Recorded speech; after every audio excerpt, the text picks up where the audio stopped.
Assalamualaikum warahmatullahi wabarakatuh. Perkenalkan, nama saya Suli Kusmiati. Saya sedang berada di alun-alun Kota Demak. Saya sedang bersama Kak Chandra. Beliau adalah seorang MC dari Kabupaten Demak. Halo Kak. Halo Kak. Boleh berbincang-bincang mengenai MC? Boleh banget, boleh banget. Oke. Pertanyaan pertama, sudah berapa tahun menjadi MC? Oh, kalau untuk berapa lamanya saya fokus untuk di dunia MC mungkin ya. Itu dari sejak SMK sih. SMK dari kelas 1 udah sering isi acara, kayak acara gelar seni seperti itu. Kalau dihitung dari SMK berarti di 2017 sampai tahun 2023 berapa tahun tuh? 17, 18, 19, 20, 21, 22, 23, 7 tahun, kurang lebih 7 tahun. Wah, cukup lama ya Mas ya. Oke, pertanyaan kedua, mengapa tertarik di bidang MC atau penyiaran? Oke, kalau untuk di dunia MC, pertama mungkin ya karena emang saya doyan ngomong. Nah, dari basic saya yang doyan ngomong, saya manfaatin gimana caranya untuk saya yang suka ngomong, doyan ngomong tuh gak cuma omong kosong, tapi bisa bermanfaat dan juga bisa buat diri saya, bermanfaat buat diri saya dan juga buat orang lain kayak gitu. Nah, caranya buat apa? Jadi MC. Nah, itu pikiran pertama saya dan sekarang saya fokus untuk di dunia MC tersebut kayak gitu. Wah, keren sekali. Oke, pertanyaan selanjutnya, biasanya tuh jadi MC apa aja? Oke, kalau untuk MC paling sering sih untuk di acara tunangan, di acara birthday, sebenarnya all event sih Kak ya. Di tunangan bisa, di birthday bisa, di wedding ataupun resepsi bisa, dan juga di workshop ataupun seminar-seminar seperti itu. Kalau biasanya waktu MC itu pernah demam panggung nggak nih Mas? Oh, kalau demam panggung sih pastinya manusiawi ya. Semua orang pasti pernah demam panggung dan kayaknya sesering apapun orang itu MC juga ngalamin yang namanya demam panggung kayak gitu sih Kak. Cara mengatasi Mas Chandra soal demam panggung tuh gimana? Oke, untuk mengatasinya kalau saya biasanya mempersiapkan diri lebih awal. Mungkin kalau misalkan acaranya di pukul 9 nih, kita harus lebih awal datang paling lambat 1 jam sebelum acara. Karena apa? Karena kita untuk mengatasi demam panggung harus melihat situasi, harus memahami situasi, dan juga kita harus melihat audiensnya kita, memahami audiensnya kita, dan juga karena kita lebih matang persiapannya, jadi kita demam panggungnya lebih minim. Seperti itu nih Kak. Oke, lalu bagaimana nih cara melatih diri agar menjadi seorang MC atau penyiar yang baik dan menarik? Oke, kalau untuk mempersiapkan diri menjadi penyiar yang menarik, tentunya pertama persiapan. Karena kita nggak boleh jadi MC itu kayak tahu bulat dadakan. Karena semua acara atau semua event itu harus kita persiapkan. Kalau saya pribadi, apapun yang kita lakukan dari opening itu harus menarik. Nah, misalkan kalau bisa kita contoh opening cuma Assalamualaikum warahmatullahi wabarakatuh, biasa, semua orang pasti bisa. Cuma kalau misalkan saya itu kayak saya selingin pantun yang emang sesuai dengan suasana, kayak misalkan di bulan Ramadan. Nah, saya selingin pantun yang berkaitan dengan bulan Ramadan dan berkaitan dengan acara yang sedang saya bawakan biar acaranya lebih hidup dan menarik kayak gitu nih Kak.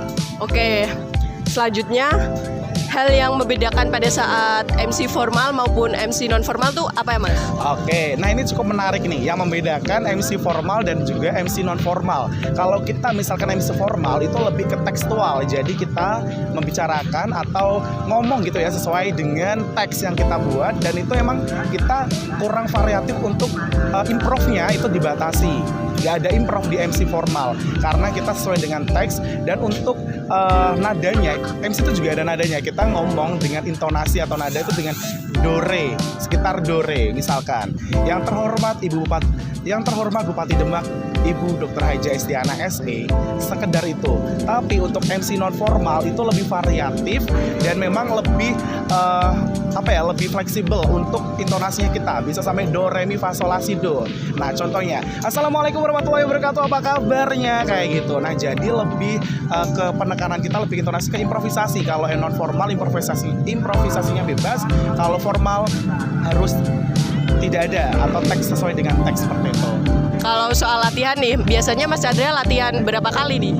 Oh, kalau ditanya latihan berapa kali, mungkin saat saya ngejob tuh bisa dibilang latihan ya, karena di job satu ke job lainnya itu mungkin hampir bersamaan. Nah, beda lagi kalau misalnya kita udah sering di salah satu event atau acara. Nah, itu bisa menjadi bahan kita evaluasi, bahan kita untuk latihan kayak gitu nih Kak. Misalkan nih di satu event kita ngerasa wah kayaknya kita kurang ini deh, kita kurang komunikatif sama audiens deh. Nah, di lain waktu atau di lain event juga kita bisa untuk memperbaiki atau menambah skill kita atau menambah wah kayaknya kita kurang, kita tambahkan yang kurang itu kayak gitu. Nah, mengingat Mas Chandra ini sudah banyak job ya kan? Amin amin. Hal menarik apa nih Mas pada saat nge-MC? Oh gitu. Kalau hal menarik ya mungkin saya ada cerita menarik waktu saya MC job wedding ya, pernikahan. Itu saya ingat banget di hari Jumat. Nah, hari Jumat itu kan hari yang mungkin bisa dibilang hari pendek ya. Nah, itu saya di job, Kak, mulai acaranya di jam 2. Nah, saya agak leha nih, mungkin karena berdekatan, saya juga agak terlalu nyusu-nyusu gitu kan ya. Berdekatan, nah itu di awal jam 2, tiba-tiba besan itu datang lebih awal di jam 1. Sedangkan saya tuh habis Jumatan kan. Nah, itu kayak bener-bener tergesa-gesa saya ke sana dan saya saat di sana mungkin mereka mikirnya saya telat. Padahal dari tuan rumahnya yang memang ada maju buat jamnya. Nah, itu agak mungkin cerita yang itu sih Yang menarik gitu ya Mas? menarik dan mudah-mudahan nggak terjadi lagi ya, karena di situ saya jujur aja mungkin kayak MC kalau kayak gitu dilihat kurang profesional, padahal saya sebisa mungkin menjadi MC yang profesional kayak gitu nih Kak. Oke, ini biasanya Mas Chandra nge-MC di Kabupaten Demak atau di wilayah lain? Kalau yang paling sering emang di Kota Demak, di Kabupaten Demak, dan juga kalau misalkan di wilayah mungkin saya lebih ke Semarang, ke Kudus, ke Jepara, sekedar itu sih. Sementara mungkin nanti mudah-mudahan sampai ke luar Jawa gitu ya. Amin ya. Amin. Amin ya. Biasanya itu lebih sering ke acara formal atau non formal? Kalau saya 50-50, kayaknya 11-12 sih sama. Seringnya kalau di MC formal mungkin di acara tunangan atau lamaran atau di nikahan. Kalau non formal mungkin di acara resepsi, di acara yang kayak workshop kayak gitu-gitu, dan acara konser kayak gitu. Nah, itu non formalnya 50-50 sama. Paling suka di formal atau non formal? Saya non formal, kayaknya lebih suka ke itu deh.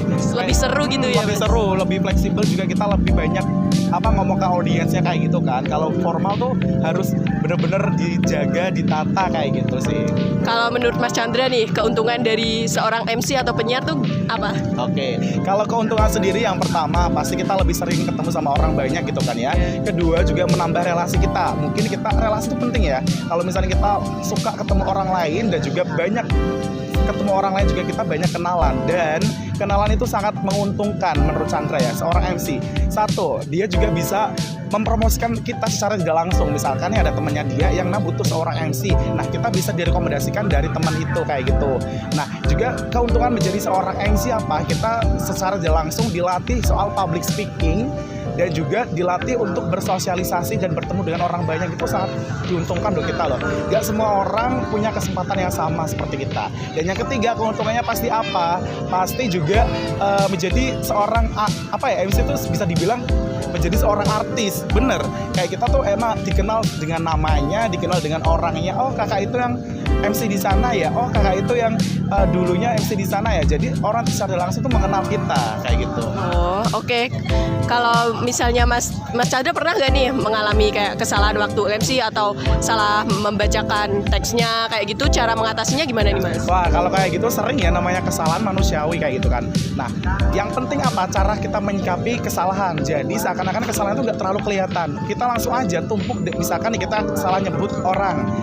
Misalkan kayak Ibu Bupati. Nah, itu kan salah, sebenarnya kan Bupati Demak, jangan dikasih Ibu. Nah, kita langsung aja mohon maaf, maksud saya Bupati Demak Ibu Dr. Haja Estiana SE, kayak gitu langsung aja. Jangan grogi kayak gitu ya Mas? Jangan sampai berhenti tengah jalan, jangan sampai itu menjadi dinotis sama orang dan orang tahu kalau itu kesalahan. Kita langsung aja timpa dengan kata-kata yang benar kayak gitu. Kalau dari Chandra sendiri seperti itu. Menurut Mas Chandra, kalau saat nge-MC itu bahasa tubuh tuh penting atau enggak? Penting. Nah, kalau misalkan di MC formal bahasa tubuhnya kita lebih ke tegas, ke berwibawa kayak gitu ya. Kalau MC formal kita sebisa mungkin melihatkan bahasa tubuh kita atau body language kita ke penonton atau ke audiens tuh bahasa yang nyaman, bahasa yang komunikatif, bahasa yang friendly kayak gitu. Jadi orang-orang tuh gak ragu atau gak canggung sama kita kayak gitu. Oke, ini pertanyaan yang terakhir nih Mas. Cara menumbuhkan percaya diri nih. Nah, kalau percaya diri itu emang datangnya dari pribadi kita masing-masing ya. Kalau misalkan kita di awal udah ragu sama diri kita, ya udah percaya dirinya kita down. Nah, bagaimana cara kita menumbuhkan rasa percaya diri itu dari awal? Kita menanamkan dari mindset mindset kita. Oke, saya yakin saya bisa mengatur acara ini. Jadi saya harus percaya diri. Semua orang di sini atau semua acara di sini saya yang ngatur kayak gitu. Karena MC adalah pengatur acara dan kunci sukses sebuah acara kayak gitu nih Kak. Oh ya, seorang MC itu harus tanggung jawab di acara itu kan ya? Iya betul, karena tanggung jawab semua itu paling utama di MC. Karena apa? Kalau misalkan pengatur acara atau MC-nya salah, otomatis jalan acaranya juga salah. Jadi sebisa mungkin untuk pengatur acara, namanya jadi pengatur acara ya Kak MC ya, kita harus memanage acara kita sebagus mungkin, semenarik mungkin, dan seteratur mungkin kayak gitu nih Kak. Oke, terima kasih ya Mas Chandra atas Oke, Kak. waktunya. Sekian dari perbincangan MC. Wassalamualaikum warahmatullahi wabarakatuh.